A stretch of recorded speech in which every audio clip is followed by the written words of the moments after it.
Hello students, आज हम लोग चर्चा करने वाले हैं दुनिया के सबसे खतरनाक ड्रेडफुल डिजीज कैंसर के संबंध में। हालांकि अब तो कोरोना हो गया खतरनाक, लेकिन उसमें इलाज संभव है, रिकवरी रेट ज़्यादा है, लेकिन कैंसर में रिकवरी रेट बहुत ही कम है। और अर्लियर स्टेज में तो इसका इलाज संभव है, लेकिन अगर थर्ड स्टेज में चला गया तो इसका इलाज संभव नहीं है।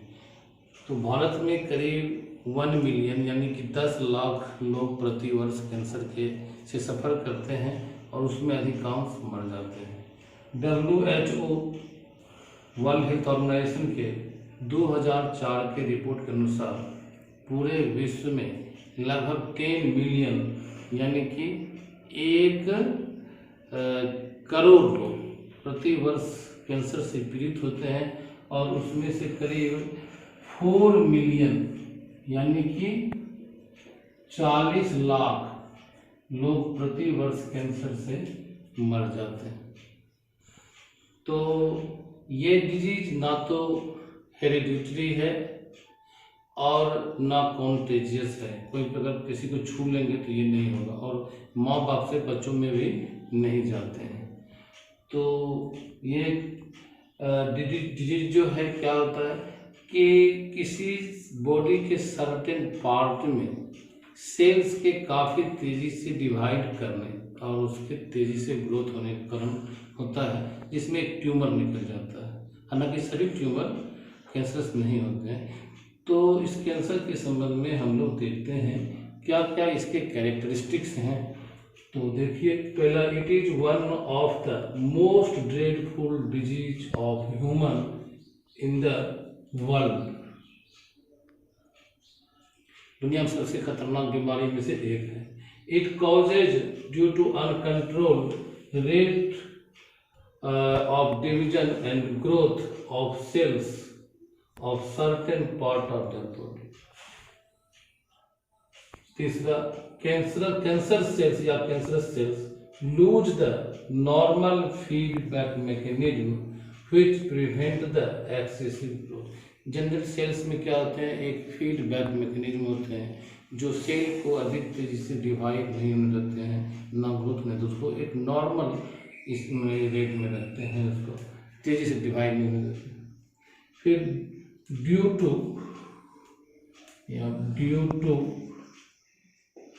Uncontrolled growth and division of cells a tumour is formed. एक क्या होता है कि बार एक बल्जिंग हो जाता है, जैसे कि यहाँ पर ये है, इस पार्ट में अगर ये सेल तेजी से जो इस तरह से क्या होते हैं, ट्यूमर निकल जाते हैं।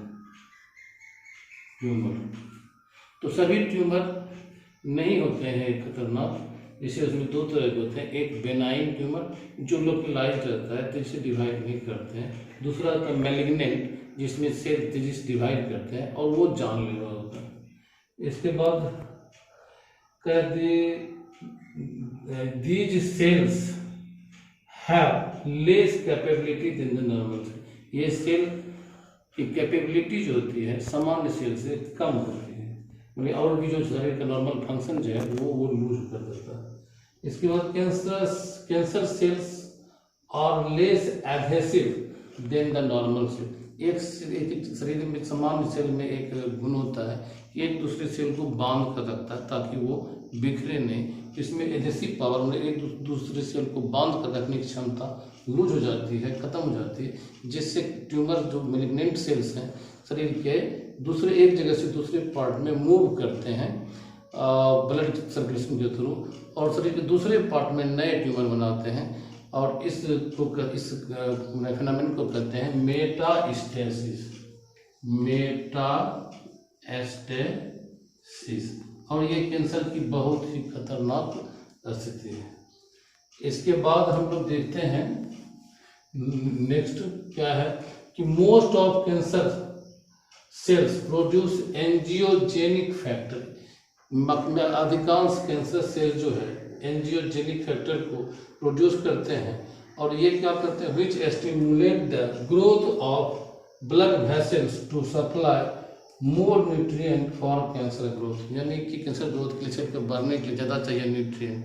तो ये एंजियोजेनिक जो फैक्टर है जो कैंसर सेल्स द्वारा प्रोड्यूस होते हैं वो क्या करते हैं, ब्लड वेसल्स को डायलेट करते हैं, बढ़ाते हैं, ताकि ज़्यादा मात्रा में ब्लड जाए और न्यूट्रिएंट जाए, जिसके कारण ये जो वाइटल जो ग्रोथ के लिए न्यूट्रिएंट है वो उसको मिले। इसके बाद cancerous cells starve the normal cells by competing vital nutrients, क्योंकि वो तेज़ी से ग्रोथ होते हैं और सारा न्यूट्रिएंट्स वही ले लेते हैं, तो जो नॉर्मल सेल्स को ग्रोथ के लिए चाहिए न्यूट्रिएंट वो उसको नहीं मिल पाता, नहीं उसकी कमी हो जाती है, स्टार्व ने भूख से मारना, तो जो अदर सेल्स हैं उसको न्यूट्रिएंट नहीं मिल पाता। Cancerous cells do not show contact inhibition as shown by normal cells which inhibits their uncontrolled growth.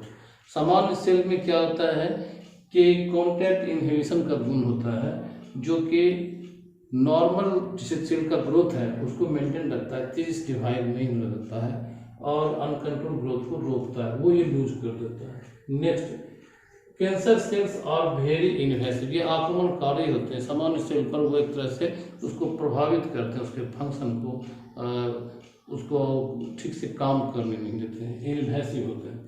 Cancer cells do not undergo differentiation, जैसे सामान्य सेल में डिवाइड होता है और डिफ्रेंशिएशन होता है कि सेल डिवाइड होगा तो किससे क्या बनेगा, जैसे शरीर में जिससे सब में एक ही सेल होता है, किसी से ब्लड बनता है, बोन बनता है, सभी तरह के न्यूरॉन्स बनते हैं, तो ये डिफ्रेंशिएशन होता है। तो ये कैंसर सेल के डिवीजन होते हैं वो सिर्फ डिवाइड होते जाते हैं, डिवीजन नहीं होते हैं, डिफ्रेंशिएशन नहीं होता।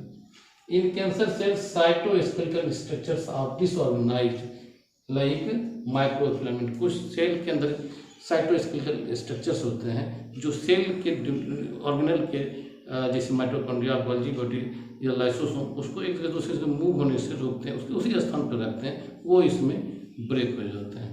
इतनी सारी बात देखें, इसके आगे और हम लोग देखते हैं कैंसर। अब हम लोग देखते हैं इटियोलॉजी। इटियोलॉजी मीन्स क्या हुआ कि study of causes of cancer, cancer कैसे होते हैं, कैंसर होने के क्या कारण है।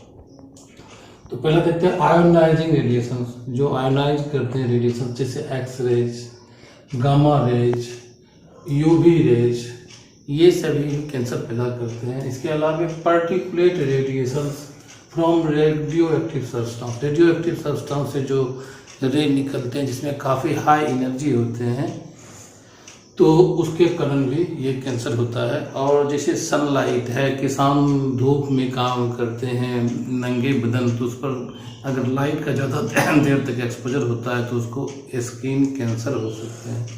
दूसरा है physical irritant, certain food which cause continuous abrasion of the lining of the intestinal tract causes cancer, यानी कि कोई कड़ी चीज जैसे हम खा रहे हैं मांस वगैरह कंटिन्यूस, और उसके घर्षण से इंटेस्टाइन के लाइनिंग इरोड होता है या बार बार उसमें इरिटेट होता है, तो उससे भी इंटेस्टाइनल या स्टोमैक का कैंसर हो सकता है। तीसरा है आपको फिजिकल एजेंट, फिजिकल एजेंट में जैसे है आपका कैफीन है, पॉलीसाइक्लिक हाइड्रोकार्बन्स है, या ये हैवी मेटालिक आयंस है, हॉर्मोन्स है लाइक टेस्टोस्टेरोन, ये प्रोस्टेट कैंसर प्रोड्यूस करते हैं। एस्ट्रोजन जो है ये आपको क्या करते हैं, ब्रेस्ट कैंसर पैदा करते हैं।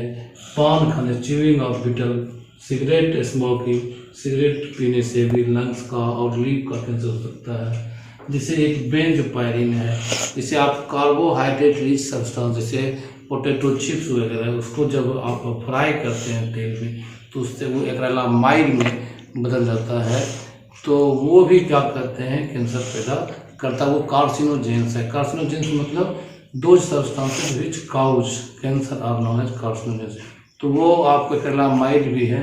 और ये बेंजोपायरिन है, एन नाइट्रोसो डाइमिथाइलिन है, ये एनिमल प्रोटीन है। जैसे एनिमल प्रोटीन जैसे मछली बराबर खा रहे हैं, मीट खा रहे हैं, अंडा खा रहे हैं, ये सब तो ज़्यादा एनिमल अगर प्रोटीन रिच प्रोटीन फूड जाएगा तो उसमें भी कैंसर होगा। इसके बाद क्या है बायोलॉजिकल एजेंट, जैसे कि सर्विकल कैंसर जो होता है सर्विक्स में, is caused bye viruses like Epstein Barr virus और हर्प्स सिंप्लेक्स टाइप 2 वायरस, इसके कारण ये होते हैं। और इसके बाद देखते हैं जैसे ओंको वायरस जो होते हैं, हैव वायरल ओंकोजिन्स, इसमें क्या होता है, कैंसर पैदा करने वाले जीन्स होते हैं, विच कॉजेज ओंकोजेनिक ट्रांसफॉर्मेशन, यानी कि वो कैंसर सेल्स में बदल देते हैं और उसको नियोप्लास्टिक सेल्स भी कहते हैं। ये हुआ कैसे होता है कैंसर। अब देखते हैं उसका मैकेनिज्म के किस तरह से ये शरीर में परिवर्तन लाते हैं। जैसा कि बताया कि कैंसरस सेल्स जो होते हैं उसमें कॉन्टैक्ट इनहिबिशन जो प्रॉपर्टी नॉर्मल सेल में वो खत्म हो जाता है, यानी कि जो अनकंट्रोल ग्रोथ को सेल डिवीजन को रोकता है। दूसरा है कि लेस एडिशिवनेस, कैंसर सेल्स एक दूसरे सेल को बांध कर रखने की क्षमता समाप्त हो जाती है, जिससे एक जगह से दूसरी जगह ब्लड सर्कुलेशन के थ्रू माइग्रेट करते हैं और शरीर के दूसरे पार्ट में ट्यूमर पैदा करते हैं। इसके बाद फीडबैक मैकेनिज्म, इसका भी काम क्या है, नॉर्मल सेल्स में ये गुण होते हैं कि वो सेल को तेजी से डिवाइड नहीं करने देते हैं, उसका ग्रोथ नहीं होता, उसको बांध कर देते हैं, वो भी क्षमता इसमें समाप्त हो जाती है। और जैसा कि बताया कैंसर सेल्स जो है most of the cancer cells produce angiogenic factor, और ये क्या करते हैं, ब्लड वेसल्स को स्टिमुलेट करते हैं, फैलाते हैं, डायलेट करते हैं, ताकि ज़्यादा मात्रा में ब्लड न्यूट्रिएंट्स को सप्लाई करे और कैंसर सेल्स के ग्रोथ के लिए ज़्यादा मिले। तो ये सभी कारण है क्या कहते हैं आपको मैकेनिज्म में। और इसके बाद ये जो अनकंट्रोल्ड सेल डिवाइड होके ग्रोथ करके बनाते हैं एक ट्यूमर, जैसे ये सेल है देखिए डिवाइड किया बाहर की वो बल्जिंग हो गया, ये हो गया ट्यूमर बन गया। और ट्यूमर दो तरह के होते हैं, एक बेनाइन ट्यूमर जो कि लोकेलाइज रहते हैं, ये खतरनाक नहीं होते हैं, इसके सेल तेजी से डिवाइड नहीं करते हैं। दूसरा है मेलिग्नेंट ट्यूमर, ये प्रोलिफरेटिव सेल्स के बने होते हैं, यानी तेजी से डिवाइड करते हैं और ये काफ़ी खतरनाक होते हैं।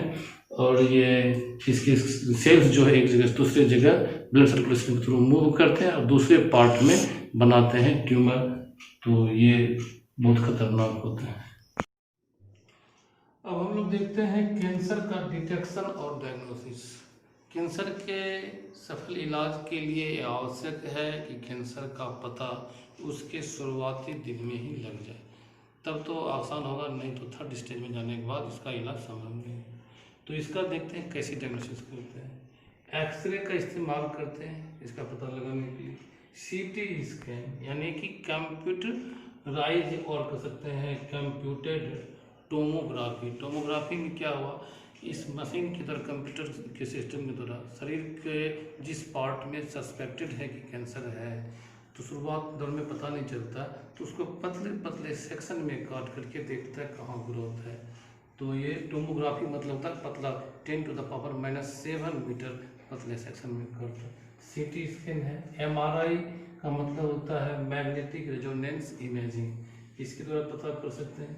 बायोप्सी टेस्ट के द्वारा कर सकते हैं। इसमें क्या होता है, जिस पार्ट में कैंसर है उससे कुछ टिश्यू निकाले जाते हैं और फिर उसको पतले सेक्शन में काट करके और स्टेन करके माइक्रोस्कोप से देखते हैं, जिससे पता चलता है। इसके बाद antibodies against cancer specific agents, इसका भी agents are used to detect the cancer को डिटेक्ट करने के लिए antibodies against cancer specific agent, जो कैंसर के स्पेसिफिक एजेंट है उसका एंटीबॉडीज उसमें देख करके पता चलता है। इसके बाद है techniques of molecular biology can be use to detect genes in individuals, कौन को जीन्स होते हैं, कुछ जीन कैंसर पैदा करने वाले होते हैं, उसको पता करते हैं इस टेक्निक मोलिकुलर बायोलॉजी के टेक्निक्स जो है उसके द्वारा। अब देखते हैं हम लोग ट्रीटमेंट में क्या है। पहला रेडियोथेरेपी, यानी कि इसमें जो है एक्सरे वगैरह एक्सपोज किया जाता है कैंसरस पार्ट पे और कैंसरस सेल्स को वो डिस्ट्रॉय कर देते हैं। ये दूसरा हार्मोनल थेरेपी है, जैसा कि बताया कि कुछ जो हार्मोन भी है उसके एक्सेस एक्सप्रेशन से कैंसर होता है, जैसे टेस्टोस्टेरोन से मेल में प्रोस्टेटिक कैंसर होते हैं और फीमेल में एस्ट्रोजन ज़्यादा सेक्रेशन के कारण ब्रेस्ट कैंसर हो सकते हैं। तो इसका इलाज उल्टा होता है कि जैसे मान लीजिए कि अगर किसी को ब्रेस्ट कैंसर है तो उसको ये क्या कहते हैं टेस्टोस्टेरोन दिया जाता है, और इसको प्रोस्टेटिक है तो उसको एस्ट्रोजन दिया जाता है। हार्मोन के प्रयोग द्वारा भी कैंसर का इलाज होता है। इसके बाद सर्जरी सबसे बढ़िया मेथड है। जिस पार्ट में जैसे ब्रेस्ट कैंसर वगैरह है तो जो कैंसरस पार्ट को सर्जरी के द्वारा रिमूव कर देते हैं, हटा देते हैं। इसके बाद ये क्या कहते हैं केमोथेरेपी है, और इसमें क्या है मरकैप्टोरिन केमिकल्स दिए जाते हैं और जो कैंसरस ग्रोथ को रोकता है। और दूसरा जो केमिकल है 6 एमिनो प्रोटीन, इस सब का प्रयोग करते हैं।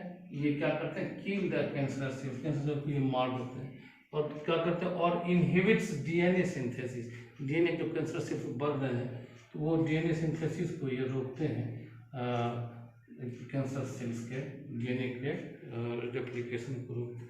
इसके बाद immunotherapy, it is the best method of cancer treatment, ये सबसे अच्छा मेथड है कैंसर को कंट्रोल करने का। इसमें क्या करते हैं in this treatment natural anti cancer immunological defence mechanism और स्ट्रेंथन। एग्जाम्पल के तौर पे in immunotherapy radioisotope linked monoclonal antibodies are used for the treatment of cancer. तो इस तरह से हम लोगों ने कैंसर के संबंध में सारे चीज़ों को देखा, उस पर चर्चा किया। इसका क्या कहते हैं ट्रीट कैसे होता है, मैकेनिज्म क्या है, क्या इसका डाटा है, और किस कैसे इसका ये होता है, कारण क्या है, इलाज क्या है, इसका कैसे पता लगेंगे। तो यहाँ पर ये समाप्त होता है। दूसरे दिन दूसरा चैप्टर लेके आएंगे। Thank you.